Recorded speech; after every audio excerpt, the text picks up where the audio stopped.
A oração da fé pode reverter maldição em benção.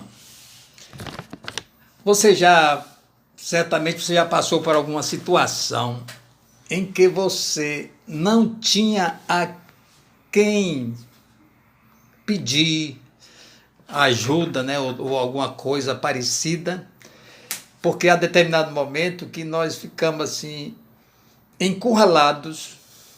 Eu acho que o próprio Deus até faz a gente passar por essa situação para que você clame a Ele, para que você peça aquilo que somente Ele tem, né?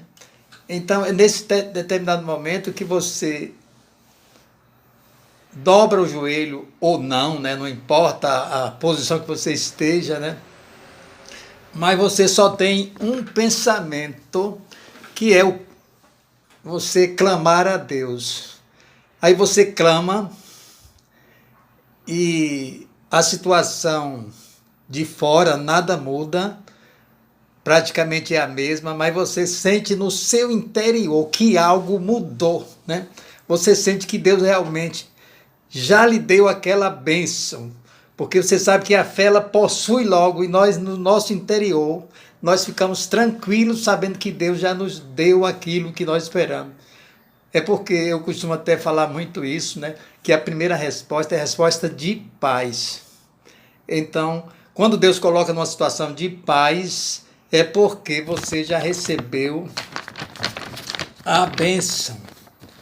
Mas hoje eu quero falar dos nomes, né, que tinham um peso de glória e às vezes de negatividade, né, no passado, né, na antiguidade, né.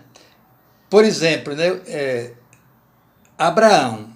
Abraão significava pai de muitas nações.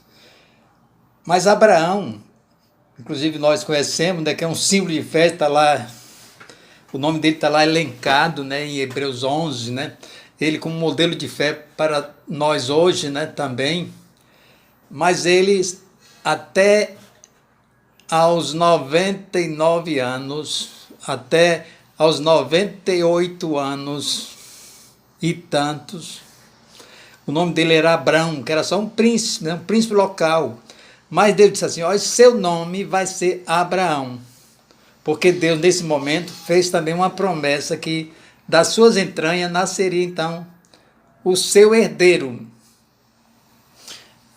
Então, viria um menino, filho dele e de Sara, né? Físico, né? E ele tinha já, então, 99 anos. Então, a promessa veio a Abraão, quando ele tinha 99 anos, ele passou a ser Abraão, que tinha um sentido assim, pai de muitas nações. Agora imagine Abraão indo nas vendas, né, comprar os seus víveres, e o pessoal lá dizia, ali vem Abraão, o pai de nações, vem Abraão, o pai de nações, 99 anos, né? Isso era um peso grande de glória e fé, né, que Abraão tinha uma responsabilidade de crer e continuar crendo, porque ele sabia que fiel é Deus que prometeu. Então, Abraão tem o sentido de pai de muitas nações. Nós também tivemos outro caso, né, um caso até inicialmente negativo, né? O seu neto, Jacó, né? Isaac, então, foi pai de gêmeos, Esaú e Jacó. E o sentido de Jacó significa suplantador, enganador. E por acaso, ele não era isso na vida, desde cedo, né? Ele motivado também pela sua mãe, que era uma usurpadora, né? Por ciúme. Então, Jacó foi levado a roubar a primogenitura, né, o direito da primogenitura, né, que estava sobre o filho mais velho. Era um gêmeo, mas o outro nasceu primeiro, ele veio na frente, né? Então, Jacó, desde cedo, então, foi induzido a realmente enganar as pessoas, enganou seu irmão. E por essa situação mesmo, por causa de brigas entre os dois irmãos, né? Ele teve que fugir para a terra do seu tio Labão, conduzido pelos seus pais, orientado pelos seus pais. E lá também o seu tio era um enganador. Enganou então Jacó, você conhece a história, né? E ele seguiu assim até ter um encontro verdadeiro com Deus, que o seu nome então passou a ser Israel. Então ele teve um encontro, o coração seu foi convertido a Deus, e ele passou a ser então um príncipe, a agir segundo a vontade de Deus, só a partir então daquele encontro com Deus. Então o nome, ele traz um peso muito grande, né? Mas hoje eu queria falar de Jabez. Jabez é citado na Bíblia, mas ele é um ilustre perfeitamente desconhecido, uma vez que a história dele aparece numa relação genealógica, né? Em 1 Crônica, então, o autor está contando, né, os nomes da tribo de Judá. Você já leu genealogia? Você já viu o quanto é chato, né? Cada nome difícil, né, de pronunciar. Mas eu até gosto, eu gosto porque eu descubro ali na genealogia, né, os nomes importantes, né? Que, como o de Jesus, né, eu quero saber em que posição estava ali, né, a geração de Cristo. Eu também examino. Mas eu quero ler para você 1 Crônica 4, de 9 a 10, que diz o seguinte: E foi Jabez mais ilustre do que seus irmãos, e sua mãe deu-lhe o nome de Jabez, dizendo: Porquanto com dores o dei à luz. Porque Jabez invocou o Deus de Israel, dizendo: Se me abençoares muitíssimo, e os meus termos ampliares, e a tua mão for comigo, e fizeres que do mal não seja afligido, e Deus lhe concedeu o que lhe tinha pedido. É uma história curta, como eu disse, está relacionado entre a genealogia, né? O autor abre um parêntese, então conta a história sucinta de Jabez em apenas 2 versículos. Eu digo que ele é ilustre porque realmente traz uma grande lição para nós, porque nós não devemos levar a maldição que nos dão, né? Às vezes nos impõe uma maldição e nós não devemos aceitar. Então clamar a Deus e reverter esse quadro. Certamente Deus ouviu a oração de Jabez, né?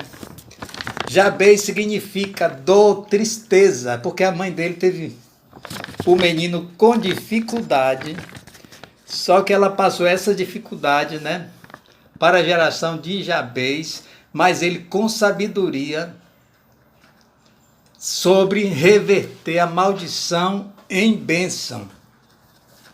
Hoje nós estamos numa geração em Jesus. Nós não temos que carregar a maldição mais hereditária, porque Jesus nos faz uma nova criatura. Quando uma pessoa aceita Cristo como Salvador, em um lar, em uma família, ele com sabedoria, ele pode reverter já esse quadro, né? Ele não tem que carregar nenhuma maldição para a sua família, porque a geração espiritual zera através da vida dele, né? E ele pode agora repassar para todos os seus descendentes. A palavra diz, a Bíblia diz que o que profere nossa boca tem um poder de vida e de morte, e realmente nós sabemos disso. Quantas pessoas nós conhecemos, né? Eu pessoalmente conheço, né?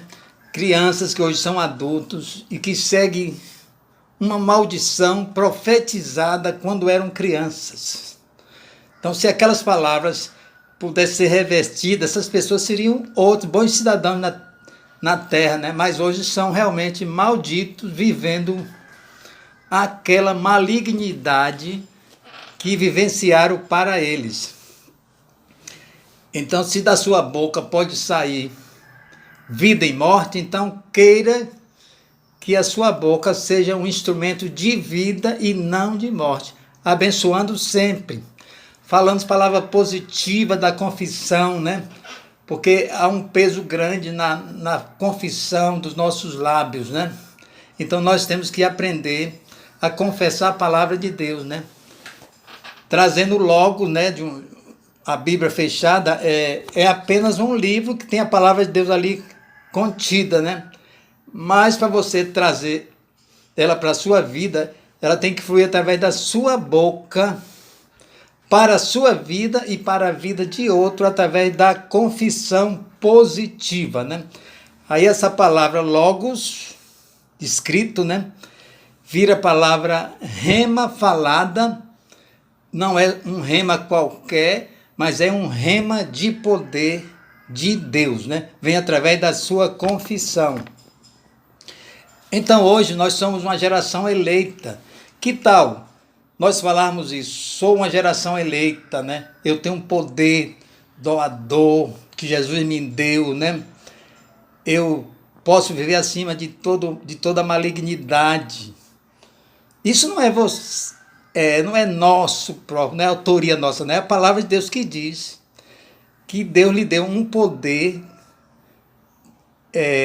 Lá em Efésios 1 diz assim, ó, que o Espírito Santo ressuscitou Jesus, né, lá da morte.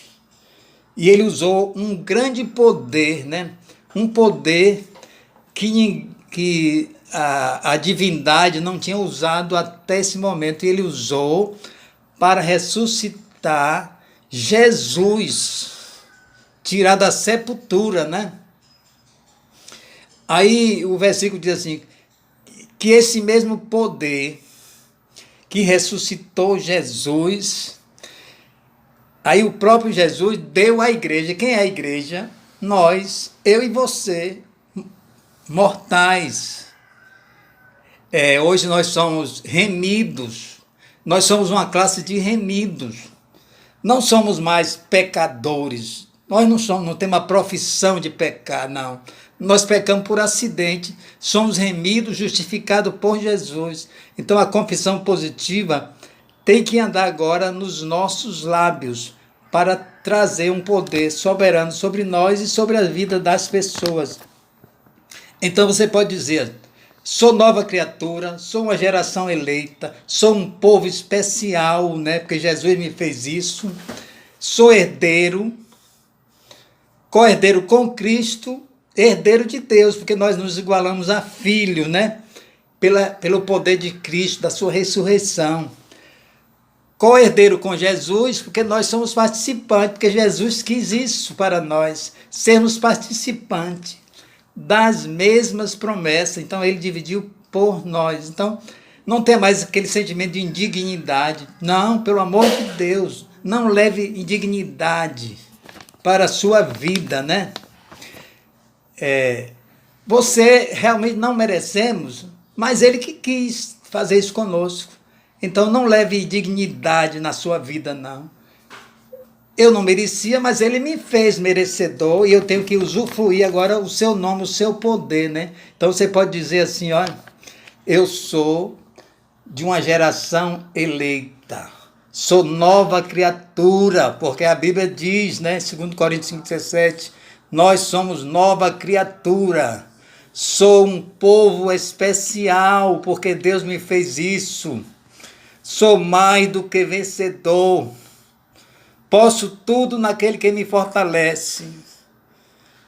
Tudo aí é você vencer o negativo, vencer, às vezes, as faltas, né? Porque muita gente cita esse versículo apenas para falar que está por cima de tudo. Não, a gente é vencedor, mesmo perdendo aqui nesta vida. Aí você diz assim, Posso tudo naquele que me fortalece.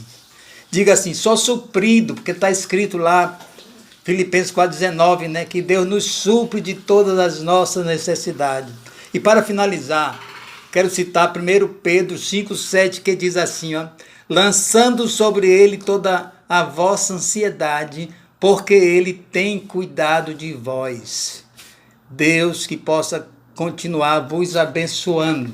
Amém.